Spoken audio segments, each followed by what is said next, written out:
जम्मू कश्मीर में आतंक पर सेना का करारा प्रहार। कुलगाम में सुरक्षा बलों ने 5 आतंकियों को ढेर किया है। इलाके में सेना का सर्च ऑपरेशन तेज। जम्मू कश्मीर के गोपालपुरा में सेना को मिली बड़ी सफलता। सुरक्षा बलों ने टीआरएफ कमांडर अफाक सिकंदर को मार गिराया। वहाँ 2 टूरिस्ट मारे गए हैं, दोनों टीआरएफ का है। उसमें एक पहचान हुआ सिकंदर लोन, जो कि डिस्ट्रिक्ट कमांडर टीआरएफ का है। जम्मू कश्मीर के कुलगाम में 2 जगहों पर इनकाउंटर। कुछ और आतंकियों के छिपे होने की खबर है। जम्मू कश्मीर के पुलवामा में सुरक्षा बलों को मिली बड़ी कामयाबी। लश्कर-ए-तैयबा के 2 आतंकियों को सेना ने पकड़ा। आतंकियों के कब्जे से सेना ने आईडी बरामद किया है। बड़े हमले की फिराक में थे दोनों आतंकी। जम्मू कश्मीर में सेना के एक्शन से आतंकियों में बौखलाहट। बारामूला के पट्टन इलाके में सीआरपीएफ के काफिले पर ग्रेनेड से हमला। बारामूला के पट्टन इलाके में आतंकियों के हमले में सीआरपीएफ के 2 जवान समेत 4 लोग घायल हो गए। सुरक्षा बलों ने पूरे इलाके की घेराबंदी कर तलाशी अभियान तेज किया। जम्मू कश्मीर के उरी में घुसपैठ की कोशिश नाकाम। सुरक्षा बलों ने 2 घुसपैठियों को मार गिराया। इलाके में सुरक्षा बलों का सर्च ऑपरेशन तेज। जम्मू कश्मीर के हालात पर अहम मंथन। गृह सचिव की दिल्ली में बैठक। अर्धसैनिक बलों और आईबी के प्रमुख से घाटी में अमन के प्लान पर बात। जम्मू कश्मीर में आतंकवाद को लेकर एलजी मनोज सिन्हा का बड़ा बयान। कहा, कश्मीर में हालात और परिस्थितियां बदली हैं। 2 साल बाद जम्मू कश्मीर में कहीं नहीं दिखेगा आतंकवाद। हैदरपुरा मुठभेड़ पर महबूबा मुफ्ती और उमर अब्दुल्ला के सवालों का सेना ने दिया मुंह तोड़ जवाब। एनकाउंटर से पहले सेना ने आतंकियों को आत्मसमर्पण का दिया था मौका। सुरक्षा बलों ने आत्मसमर्पण की अपील का वीडियो जारी किया है। जम्मू कश्मीर में डोगरा फ्रंट का महबूबा मुफ्ती के खिलाफ विरोध प्रदर्शन। हैदरपुरा मुठभेड़ में मारे गए लोगों के समर्थन में रैली निकालने के विरोध में डोगरा फ्रंट ने महबूबा मुफ्ती के खिलाफ नारे लगाए। महबूबा मुफ्ती के खिलाफ जम्मू में बजरंग दल का प्रदर्शन। आतंकियों को बेकसूर बताने पर बजरंग दल का मुफ्ती पर फूटा गुस्सा। महबूबा मुफ्ती को अगले आदेश तक नजरबंद किया गया है। लॉ एंड ऑर्डर को देखते हुए नजरबंद किया गया है। मुंबई पुलिस का पूर्व कमिश्नर परमबीर सिंह भगोड़ा घोषित हुआ है। कोर्ट ने परमबीर को भगोड़ा घोषित करने की प्रक्रिया तेज कर दी है और अगले 30 दिनों में हाजिर होने के आदेश हैं। अब तक परमबीर के खिलाफ 3 गैर जमानती वारंट हो चुके हैं। जारी वारंट जारी होने के बाद भी परमबीर का नहीं है कोई पता। वसूली कांड में महीनों से फरार है परमबीर सिंह। पाकिस्तान की जेल में बंद कुलभूषण जाधव को मिलेगा अपील करने का अधिकार। पाकिस्तान की संसद में अपील का अधिकार देने वाला बिल पास हुआ है। यूपी के गाजीपुर से समाजवादी विजय रथ के 4थे चरण की अखिलेश यादव ने की शुरुआत। एसपी कार्यकर्ताओं के हुजूम को देखकर एसपी प्रमुख उत्साहित हैं। समाजवादी पार्टी के अध्यक्ष अखिलेश यादव ने रिपब्लिक वाराणसी की बात। कहा, Purvanchal express way Samajwadi party का विजन है। बीजेपी सिर्फ रंग बदलने, नाम बदलने और शिलान्यास वाली पार्टी है। किसान अभी भूले नहीं हैं किस तरीके से जीप से उन्हीं के साथियों को कुचल दिया गया। न्याय मांगने के लिए गए, अभी न्याय नहीं मिला है। अखिलेश यादव ने आगामी चुनावों में बीजेपी के सफाई का किया दावा। कहा, उत्तर प्रदेश में कानून व्यवस्था ध्वस्त है। यूपी में महिलाओं और बेटियों के साथ होते हैं सबसे ज्यादा अपराध। बीजेपी का सफाया होना है। सबसे ज्यादा महिलाओं बेटियों के साथ अन्याय कहीं हो रहा तो उत्तर प्रदेश में हो रहा है। सबसे ज्यादा कस्टोडियल डेथ अगर कहीं हो रही तो उत्तर प्रदेश में हो रही है। आज जो कानून व्यवस्था ध्वस्त है, जो सबसे बेहतर पुलिसिंग के लिए डायल 100 बना था, वो आज डायल 100 बर्बाद हो गया। यूपी चुनाव को लेकर कल जेपी नड्डा ने दिल्ली में बुलाई अहम बैठक। प्रदेश बीजेपी अध्यक्ष स्वतंत्र देव सिंह, यूपी प्रभारी धर्मेंद्र प्रधान, संगठन महामंत्री बीएस संतोष होंगे शामिल।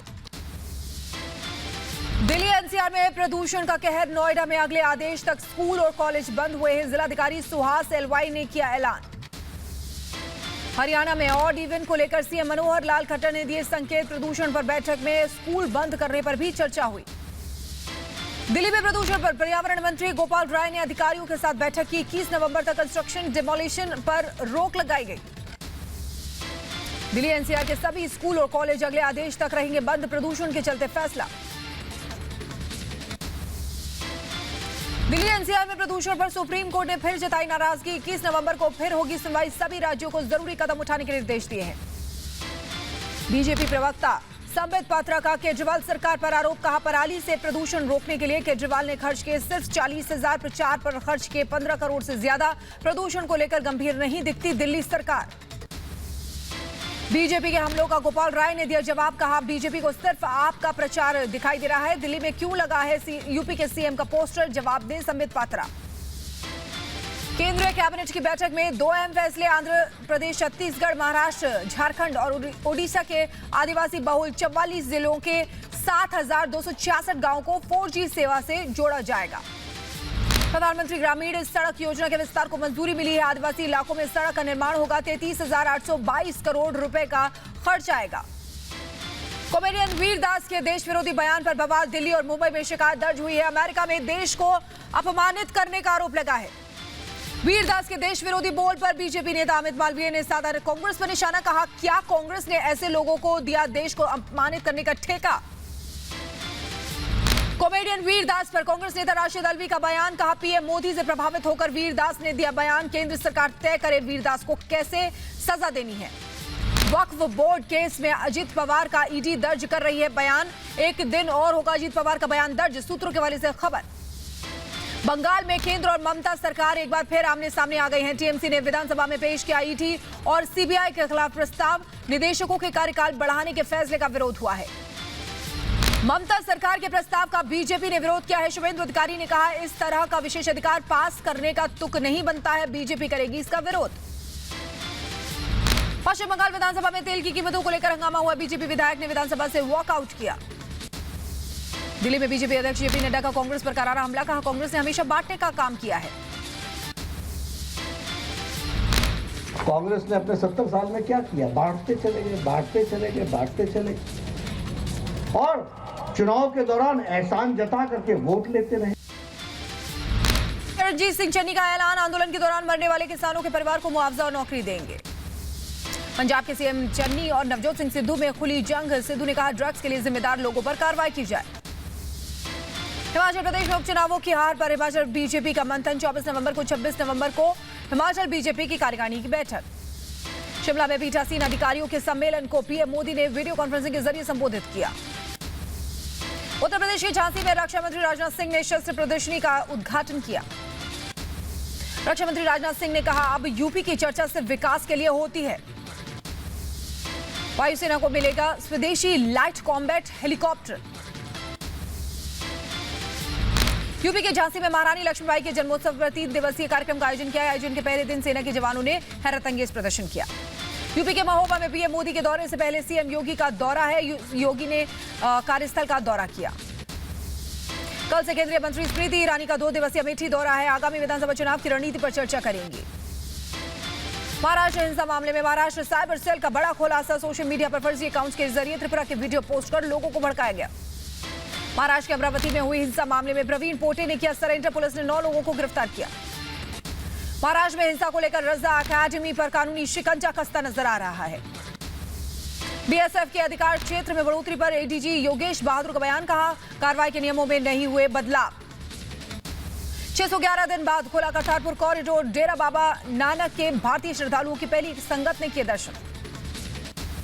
पंजाब में करतारपुर कॉरिडोर दोबारा खुलने से लोगों के चेहरे पर दिखी खुशी की लहर। गुरु नानक देव के 552वें प्रकाश पर्व पर श्री करतारपुर साहिब के दर्शनों के लिए जाएंगे आम आदमी पार्टी के विधायक। पंजाब के लुधियाना में अकाली विधायक मनप्रीत अयाली के ठिकानों पर दूसरे दिन भी आयकर विभाग का छापा। चंडीगढ़ में सरकार और किसानों की बैठक के दौरान पंजाब भवन के बाहर कंप्यूटर शिक्षकों का प्रदर्शन। केरल में संघ कार्यकर्ता की हत्या पर सियासी भूचाल। उत्तराखंड के देहरादून में सीएम पुष्कर सिंह धामी ने अपनी सरकार उन्नति पोर्टल का उद्घाटन किया है। दिल्ली के राष्ट्रपति भवन में सुरक्षा में सेंध लगाने वाले आरोपी युवक और युवती पर कानूनी शिकंजा कसता नजर आ रहा है। नोएडा के सुपरटेक बिल्डर पर कानूनी शिकंजा, सेक्टर 96 के दफ्तर में ईडी की छापेमारी।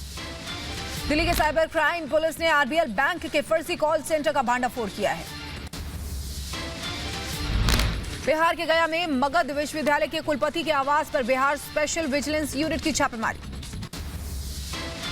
बिहार के मुजफ्फरपुर में हुए पंचायत चुनाव की मतगणना केंद्र पर जमकर चले पत्थर।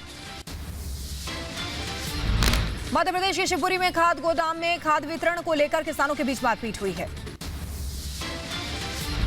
यूपी के अम्बेडकर नगर में 10 सूत्रीय मांगों को लेकर राइस मिलरों का धरना प्रदर्शन। यूपी के बिजनौर में समाजवादी पार्टी के कार्यकर्ताओं का प्रदर्शन, नेशनल हाईवे में गड्ढे को लेकर जताया विरोध। हरियाणा के रेवाड़ी में रोडवेज की बसें बंद होने पर फूटा छात्रों का गुस्सा। तमिलनाडु में भारी बारिश हो रही है, निचले इलाकों में पानी भर गया है। चेन्नई में फिर भारी बारिश का अलर्ट, 18 नवंबर तक स्कूल और कॉलेज बंद किए गए। मध्य प्रदेश के मुख्यमंत्री शिवराज सिंह चौहान का ऐलान, मध्य प्रदेश में कोरोना की सारी पाबंदियां हटाई गई हैं। हिमाचल प्रदेश में 75% लोगों को लगी कोरोना की दूसरी डोज। उत्तर प्रदेश के हमीरपुर में वैक्सीनेशन के दौरान स्वास्थ्य कर्मचारियों से भिड़े युवक। ठाणे के कल्याण स्टेशन पर पॉइंट मैन ने बचाई यात्री की जान, सीसीटीवी में कैद हुई तस्वीर। आईआरसीटीसी भारतीय रेलवे के सहयोग से पॉड कॉन्सेप्ट रिटायरिंग रूम की शुरुआत करने वाली पहली कंपनी बनी। कर्नाटक के बेंगलुरु में रिहायशी इलाके में लगी भीषण आग, हादसे में किसी के हताहत होने की फिलहाल कोई खबर नहीं है। दिल्ली पुलिस ने एक शख्स को गिरफ्तार किया है। गिरफ्तार शख्स पर कनॉट प्लेस में फोन छीनने का आरोप है।